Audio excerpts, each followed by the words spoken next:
Aloha and welcome to DDD's HCBS Community Integration Final Rule Best Practices for Providers. This webinar series with IDD providers will share their experiences in moving to and implementing person-centered practices consistent with HCBS Community Settings Final Rule. Hear from IDD providers from across the nation as they will offer examples and advice. We hope you enjoy this webinar series. Marian's work spans over 25 years and includes a range of perspectives and opportunities, from advocate and support worker to administrator and social entrepreneur. Since 2005, Marian has served as a CEO of Values into Action, a network of innovative nonprofit service organizations supporting people with intellectual and developmental disabilities. For more information about Values into Action, please visit www.valuesintooaction.org.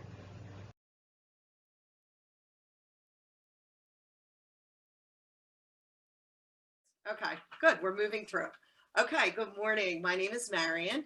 And just a little bit about me. I've been lucky enough to work for people and their families who have taught me very well about how to best ally and support them.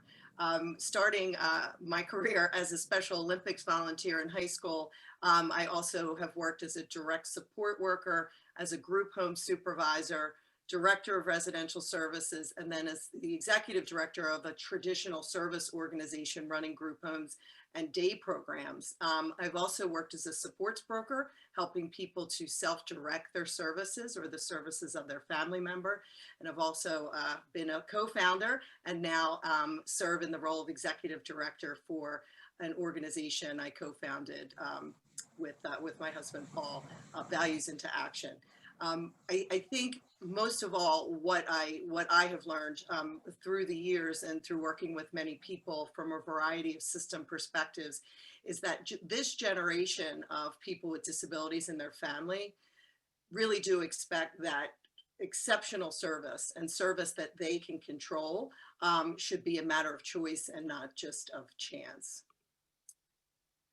So in 2005, my husband, Paul, who is a financial professional, and myself, started Values into Action. Currently, today, we are serving well over 200 people throughout the Commonwealth of Pennsylvania, people living in cities, in towns, in the suburbs, and in very rural areas of our state. We provide services probably much like all of you do, licensed residential habilitation, in-home and community support, companion services, as well as supports broker services. In 2007, we incorporated Values into Action New Jersey, where we were one of the original 3 independent support coordination organizations. And today we're serving over 600 people and their families living throughout the great state of New Jersey, again, in all kinds of communities, urban areas, suburbs, as well as rural areas of New Jersey. We remain, out of the 185 support coordination agencies that exist in New Jersey today, we are one of the only ones that remains conflict-free, meaning that that is the only service we provide is support coordination. And we do so for over 90% of those 600 people we're working for are self-directing their services, because a goal of ours is when we are working in partnership with people, we are helping them move out of institutions and out of group homes into homes of their own where they can take control of their services. For the purposes of the presentation today, I am going to focus on Pennsylvania, as that's where we provide direct support. And let's see if we can get this. I don't know why my computer is not advancing these slides. Okay, so it jumped ahead quite a bit. I'll see if I can get it back, but I'm going to go quickly through these because I really want to get to some examples. But I did want to mention that I'm also fortunate enough to be one of the co-founders of the Alliance for Citizen-Directed Support, an organization that is led by people with disabilities and works on a national level to advance and promote self-direction. And what we have seen through this global pandemic is more and more people opting to direct their services and supports for themselves or their family members. So this organization has been very instrumental in networking and helping people learn more about that. Values into Action PA, our underlying approach to services, no matter what the service is what we refer to as co-production, which is a term that was actually coined during the US Civil Rights Movement that essentially distills down to nothing about me without me. And we may all know that quote as a self-advocate statement that is often communicated when self-advocates are speaking and educating us around what is important to them. What is shown on this slide is Arnstein's ladder of engagement, and we think it reflects really well our system and the movement away from doing to people and even doing for people in the name of service to truly doing with the person. So in our organization, we presume competence no matter what the diagnosis looks like on paper, no matter what kind of reporting or assessments are given to us. We see the person as the expert of their own life and certainly the expert of their own experience. And that means that they are needed.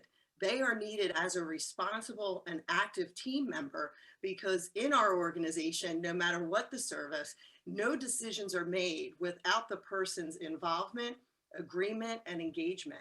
And that means even for people who do not use their voice to speak, perhaps some of our first tasks and responsibilities as their provider is to help them get access to be able to own their own communication and be able to have that communication understood. So using this approach, one of the most important things we do is be very explicit that everybody, including the person accepting supports, has a role in co-designing and co-producing the support system that we will work within. So co-production is the foundation and the roadway, if you will. These value statements shown on this slide are the guardrails. So every single action that's taken by our organization, we strive to be able to put each and every action up against these value statements. And hopefully you'll notice that the U is at the center of every value statement and that we chose to communicate these values in action or verb format. In this way, when we're talking with somebody about their services, when we're talking with an employee perhaps who's experiencing some challenges with their performance, everything we do can be put back to how are you living these values? And so they have been very, very helpful in being transparent about where we stand always in terms of supporting people. This is an example, and I know this slide is hard to read, and I apologize for that. I'm certainly not going to read it, but it is in the handout. We do a report card every year, and the term report card was actually coined by a self-advocate who was part of creating one of the original surveys that we had envisioned would be about satisfaction. But when we brought a group of self-advocates together, they said, we just don't want to talk about, are we happy with services? We want to really grade the organization. And we want to be able to say from a service user perspective, what you're doing well and what you're not doing so well. So this report card concept has evolved over time to now include an employee report card. And the employees themselves, the group comes together with an independent researcher so that we can make sure the questions are valid and reliable so that we can measure the results over time. But the employees themselves develop the questions that they feel are important to grade us against as an employer. And likewise, people we support also meet independent of anybody that's working for the agency to develop the questions that they themselves see as important. So this is one of the tools that we use to see if and how we are doing in real-time action against what we say we will do against our values. And so for this, it really provides us with a really transparent way of showing where we're doing well and where we need to improve. And the results of these report cards get transferred into our updated strategic plan every year. Lots of information may inform our staff training plan. So the information that comes out of this is really useful. And what I'm going to do is highlight probably just one or two of those values just for the sake of time. So one of the first values is accountability. What does that look like in action? Well, for people who accept our support, they tell us that we demonstrate this value because we put their needs before regulations and rules. So an example of that is we get called, a support coordinator or a family member calls us and says, you know, my family member needs a group home, and we see that you're listed as a residential habilitation provider. Well, our first response is nobody needs a group home. So talk to us about what you need or what your family member needs. Where is your family member right now in terms of the support that they're getting? What's working? What do you want to see different? As the self-advocate or the family member begins to talk with us about their experience and about maybe what's working or where the family is in terms of their life course, our team can start to put together suggestions and ideas. Well, maybe this is what the support system could look like. Maybe here's a potential staffing profile. Maybe here's a suggested staffing schedule given what you say the needs of your family member are. And it's only within the context of that engagement, and if the person and the family agree that we're on the right track, or maybe we need to tweak this, that we then start to think about, okay, so what would this look like in terms of services? Would this be a residential habilitation service? Could it be more of an in-home and community support service or a supported living service? People tell us they really appreciate that we don't just come out of the gate saying, here's what our program offers, because we don't have any programs. Our services are, in fact, the relationships that are built by the staff members and by the team members around the person. So if a person wants to move into their own home, we then work with the family and with their support system to help them find housing. Because even if we're providing residential habilitation service, we're not the owner of the home. We're helping that person find a home in the neighborhood that they'd like to live in, certainly, you know, backed up against what they can afford in terms of where they want to live. And then we start to say what rules, what regulations would apply. For our employees, they tell us that accountability to them, when it's done well by our organization, seems like and is that their concerns are responded to in a timely manner. So for example, over this course of this last year, as if the global pandemic in and of itself wasn't enough, there was a lot of social unrest, and rightfully so. And members of our Black community, rightfully so, expressed outrage and disagreement with the way that things were handled, particularly in their communities. We had a number of our Black colleagues come forward to agency leadership and say, we want this organization to take a stance on this. We believe that as Black members of this organization, we want to understand more about what our opportunities are and what the organization will do on our behalf. And we listened. And as a result, there's been a number of advisory groups that have come together to really look at equity within our own organization, as well as within our system. And we've been invited by state government in Pennsylvania to have several of our staff members, as well as several members of people who use our services to participate in a statewide racial equity work group.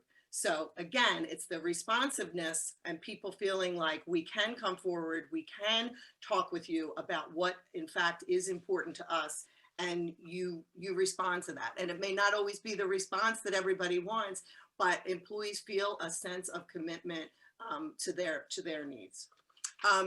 Respecting, what does that look like in action?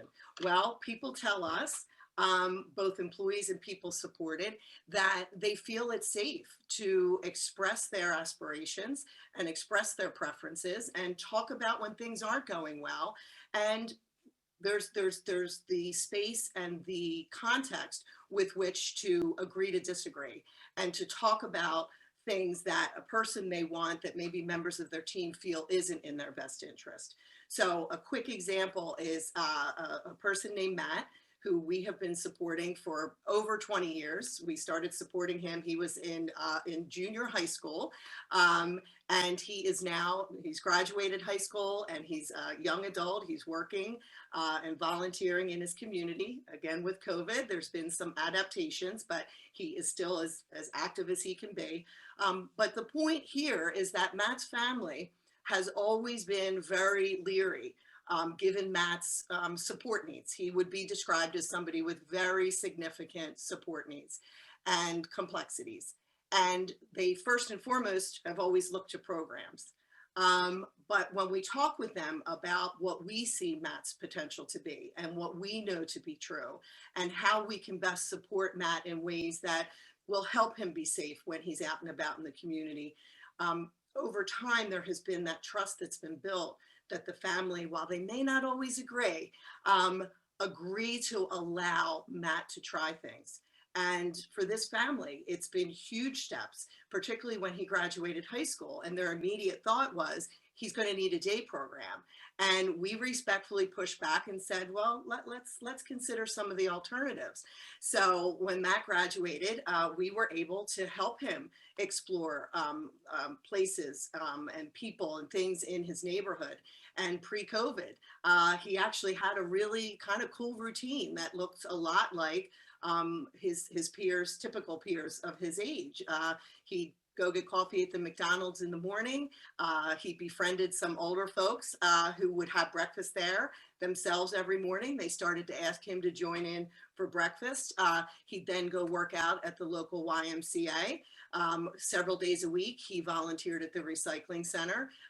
He runs errands for his family. He does the grocery shopping. So we continue to kind of embed new experiences with him, all the while knowing that it was ultimately the family's decision, and we would have respected that decision. But families tell us that they feel they have the trust and the space to be able to trust when there's challenges, but also to push back. For employees, they say that they feel they are respected, and this is a prime example. Anytime that there is funding available for bonuses or salary increases, our agency has actually developed an algorithm and a formula so that the people making the least amount of money, the direct support professionals, are always considered first. And it's a very transparent process. It's one that's shared with people across the organization. And people say that they appreciate that they're respected in that manner. Finally, the value of adapting, which of course over the course of this past year has been more important than ever. But for us, it's always been about how do we offer a very highly individualized service to each and every person who accepts support with us without having 50 different, policies and procedures in place. And it's pretty simple in that we have guidance, overall guidance for how we approach our work. And I talked a little bit about that in terms of that being co-production. And that does enable us from a very kind of integral, detailed point to be able to say that people's decisions and routines drive our work. So people, in terms of how they recruit staff, how they think about what the staff are going to do to help them, the interview questions that are used when people select their staff, because everyone using our services, there's the expectation, they have the right and the responsibility to select who they want working for them, and also to be able to deselect. And that can become chaotic at times if people supported really don't understand that responsibility and don't get the support they need to use that responsibility. But people tell us time and again that one of the reasons they come to our organization and the reason they stay is because of the amount of control they have, even within an agency context, even within the rules and regulations. Employees tell us that it's important that when there's things that are going to affect them, say health insurance and the many changes that come along with that, when you accept the health insurance benefits with us, people are included in the discussion. We ask for input and we ask for them to influence in a responsible way the decisions that will ultimately need to be made. Doesn't mean that everybody gets whatever they want, and it doesn't mean we often choose the least costly, but it means that everybody, while they may not agree, feels that they are asked, and that as we need to make changes, that they are actively included in those changes. Coupled with co-production and an alignment with values that are very transparent is the structure of the organization. As you can see, hopefully, again, I don't know how easy to read this slide is people accepting support are at the top of the organizational chart. And so the focus is on them as the ultimate customer, if you will, and every other role and position in that organization is designed to support the people who are closest to that person as well as to the person themselves. So you'll see I'm at the bottom of that chart, and my role and responsibility as the executive director is to support the supporters. And that expectation moves its way through the organization. And again, this is very transparent. Every employee gets a copy of this during their orientation. It's actually filled in with the people who currently hold each role, along with contact information. That way, if a direct support worker needs to get in touch with the IT coordinator, they can do that. They know, everybody knows whose role is what, and when there are questions or conflict, as there inevitably is, we have a document that everybody can access and work through and has the same information. So what does all of this mean for our experience? And I am only speaking from our agency experience, which in and of itself is not perfect and never will be. But what we know is that when we make the values clear, transparent, and we use those values, we talk about those values, we put every action up against those. When we couple that with clear expectations about who we are working for and what that means, and the place that people with disabilities hold in our organization, and that every single person, just by being human, has the right to self-determination. Couple that with an infrastructure that's clear, that is flexible, but yet can provide the support that's needed to do the work of supporting people to live as they want in their own homes and communities. And we added a little bit of fearlessness on that because we are not, we're not concerned with having to write corrective action plans. We see that as just having, we've got to balance out. We don't knowingly break the rules. And we also don't believe that the rules are written to prevent things from happening for people. We actually see the final rule as being in support of people being able to live lives of their own design, not tethered to providers, programs, or homes, but really shaking this up so that providers understand better and are held to the expectation that we're working for the people. And this means for us that even within an agency context, people are leading their own services. They are in control. And that's not the end. That's the means to the end. The end is people are leading lives of their choosing. This doesn't mean that everything's perfect every day. I don't know whose life is, but it means that in the times of struggle, people have support systems that they can rely on because they've helped to design them. We're demonstrating every day that it's possible for even people with the most significant and complex support needs to lead their own services, live in homes with people they choose, selecting the staff and the support that they get. We know that it's sustainable. We've been supporting families, like I said, Matt, it's been over 20 years. We've been supporting Matt and his family, and we know it's measurable. So that's really coming to the end of my presentation. We did want to include a resource guide that through the course of the pandemic that our organization has co-produced. So people using services, staff, family members, external stakeholders, all add to this resource guide that has been very, very helpful during this time, and we hope it continues as a collaborative effort. So we offer that. We hope maybe you find it of use and would love your feedback. And finally, in our experience through the many, many changes that the system continues to kind of put towards us, we really focus, as do other really important social movements, on what we can do to really build the new so that it sustains the positive change that we're seeking.